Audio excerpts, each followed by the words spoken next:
Hey everyone, Dan here. We're about an hour after market close on Monday, June 7th. Today we're going to take a look at Clover Health and the challenges or advantages that it may have as it tries to short squeeze or if it has already started to short squeeze. And we'll also do a chart analysis after we look at the short data. Before we get into it, if you enjoy these videos, please hit the like and subscribe button. It helps a lot. And let's jump right in. So first let's take a look at the short data and then we'll come back to the chart. So here you see CLOV. It's the fourth most heavily shorted stock as a percentage of its float. Almost 36% of the float currently being shorted. So very, very high. Remember again, anything over 20% we take very, very seriously as having the potential to short squeeze. You see, until recently, you see that $294 million volume over here. That price has come down a bit. I think that's completely or partly due to the price having dropped down so significantly. So the price of the stock itself will drag that down, even if the volume of short shares are increasing. So you see here that increase over 7.5% previous month change, and days to cover at 1.8. This is as of May 14th. I think we'll be getting updated May 31st data any day now. I was hoping that it would be here today, but it's just not yet. And again, they're showing over 36% of the float being shorted. You see this huge uptick here in the short interest. That was obviously when the short seller report came out and just absolutely obliterated the stock, cut its price in half. You see $14 here, down to just over $7 there. And, we did an analysis of this way back when that short seller report came out. And so we've been tracking this one for quite some time, but it took a much longer to recover than I was expecting. Even now, I don't really know that it's recovering so much as it's getting some attention and is piggybacking on retail traders becoming more sophisticated and learning how to analyze short data in order to fight back when they see over-leveraged short positions and the ability to squeeze them. If we look at the borrow data, this gives us an indication of the fee that short sellers are incurring in order to borrow the stock and then sell it short. Let's refresh it here because that data should be updated every 15 minutes from interactive brokers. You see the fees coming up a little bit there late in the day today. It's still very much in the single digits. I would rather see it well into the double digits. Something over 20% starts to be a little bit interesting. I prefer it to be over 40% to really play a big role in helping the short squeeze play out, because again, that just puts more pressure on the shorts. So obviously your first level of pressure on the shorts is that there's a lot of them and you can keep the price gaining strength. The price is increasing higher and higher. That puts all of those shorts upside down in their position. They now are positioned such that they have to buy back a more expensive share to return it when they borrowed a cheaper share. And that's not what they want to do. They want to borrow the more expensive share and buy back and return the much cheaper share. So you put them upside down in the position just through the price activity alone, but then the fee can come in and really kind of kick things into high gear, because if you're a short seller and you're paying a 60% fee just to borrow the stock, and then that stock is rising, so that's going against you, the fee to hold it and try to weather the storm is incredibly high. These can just become too many overwhelming factors in order for shorts to hold, and they can then start to close their positions en masse and set off potentially a short squeeze. I'm going to refresh this data to see if we can get the most up to date. We might have today's short volume ratio in here. Nope, looks like it's not yet. But if we see the short volume ratio as of late, even just within the last week and a half or so, it has doubled from 16 here, 11 here, and these were tiny numbers, and then it just started to kick into high gear on the 27th of May. 30 plus short volume ratio, and that has held a little bit of a dip there, but that was kind of like an anomaly based on this sort of 6-day window that we have here, 6 trading day window. And so this is a very high short volume ratio. Anything in the mid 20s is really eyebrow raising. Anything in the 30s is really, really impactful in terms of like, shorts are still pouring in, trying to basically, as the stock price goes up, they're trying to borrow more expensive shares to sort of offset some of the losses that they have from borrowing the cheaper shares earlier on that they still might be holding. Or they close out that cheaper share position that they've actually lost money on and then reborrow more expensive shares, assuming that their thesis that the stock price is going to plummet is still intact and that this is just a temporary glitch on the radar screen. Interestingly enough, there have been some big fails to deliver. Back in April, there was a couple, and then nothing hugely impactful in May yet, but this data is sort of so far behind, it's unfortunate we don't exactly know, what that looks like yet, but we'll be keeping an eye on it. This can help decipher if there's potentially naked shorting out there, which of course is incredibly destructive and can therefore really light a fire on the short squeeze potential. This site always has ads, so sorry, we'll just kind of deal with it. This is just sort of like a double check. 112 million on the short float, 36% shorted on this site here. And so we'll keep an eye on that 112. Look at the stats here on Clover and go down to the shares. Yep, so they have 112, and the institutions holding 106% somehow. I'm not 100% sure how that's possible. If somebody may have an idea, please feel free to comment below and sort of enlighten everyone. But I saw that and I thought, I don't know if that's something weird or if that's something that just sort of like occurs under a certain set of circumstances that's not necessarily like sketchy or anything. So we'll see. I'll do some more digging too and try to see if I can get some info on that. So basically that's our position from the short perspective. Very high, we got ads all over the place. Very high short percentage of float, still increasing within recent time frames. Fee is unfortunately relatively low at this point.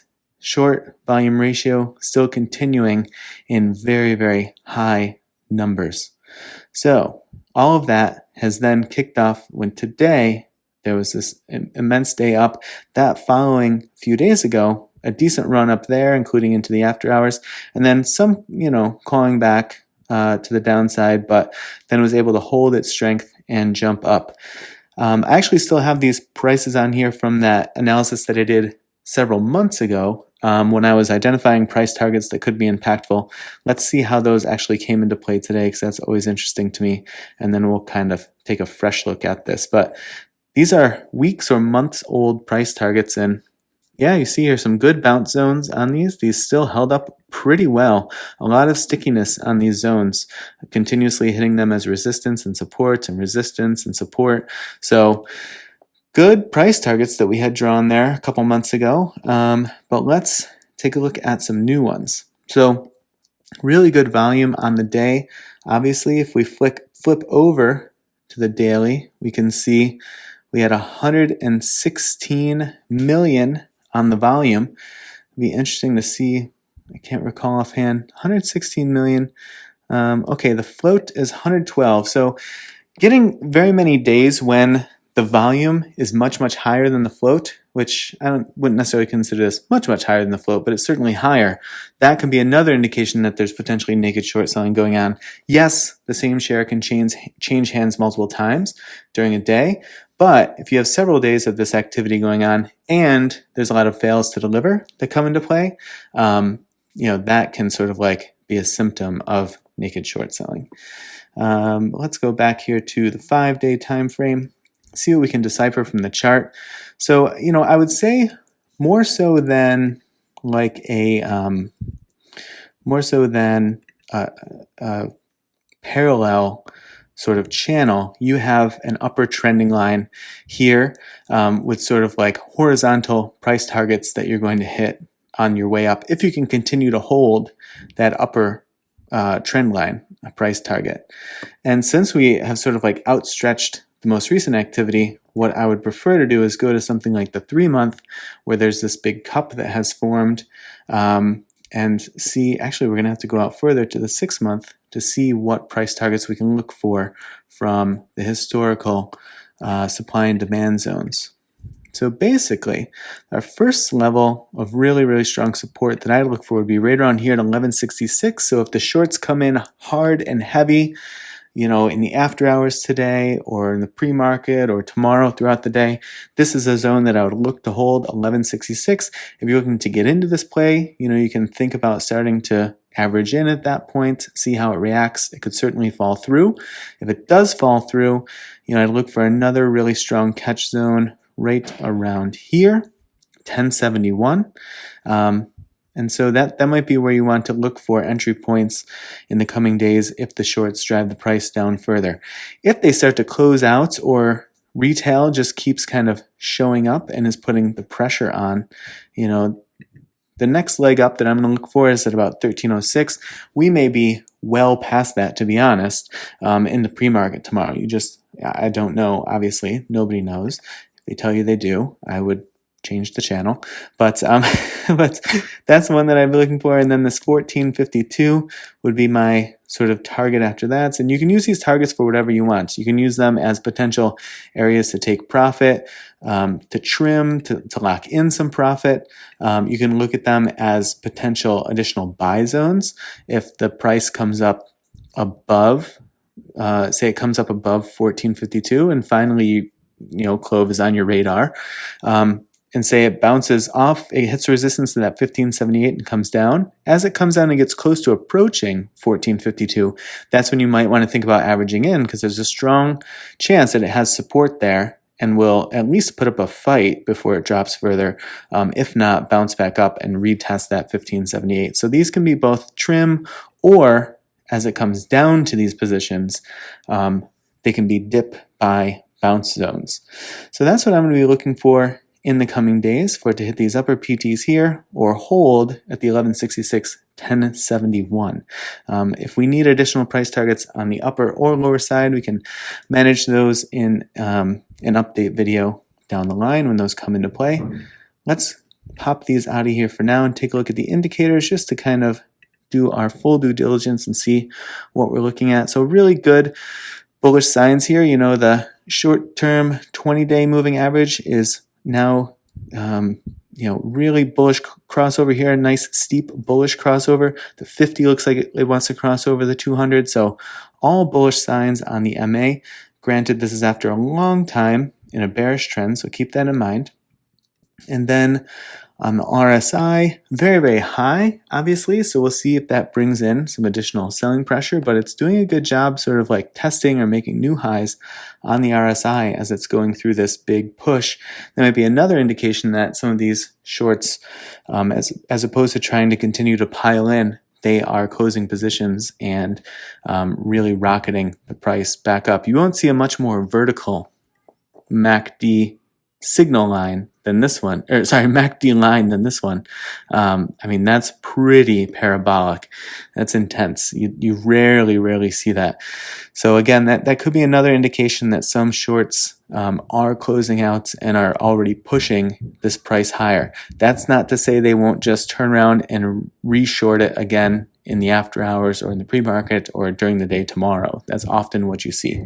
Closing out, rockets it up, then they're like, okay, now a bunch of retail investors will start to lock in their profits and will start to suppress the price that way. So I'm going to jump in, short sell, and ride that wave down, take advantage of that. So I would just be on the lookout for those things as we get into the day tomorrow, and sort of like see what happens. One additional thing we could look at, see where the volume pressure was here today. So you see at that 1190 range, or price points, it was actually pretty well distributed. There's nothing here. There's often something here that's like 2, 3, even 4% of the ratio, but these are actually relatively well spaced, pretty even keeled throughout. So all in all, like, it was relatively just a really solid day of continuous buying.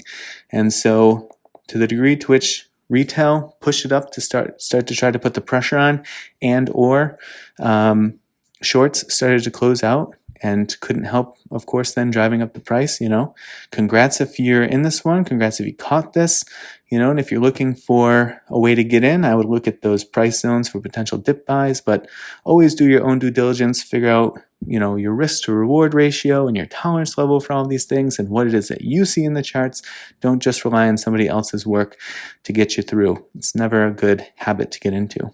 All right, well, congrats if you caught this today. Good luck if you're in it, or if you jump into it, if you're staying in it. I wish you all the best of luck, and I will see you in the next video.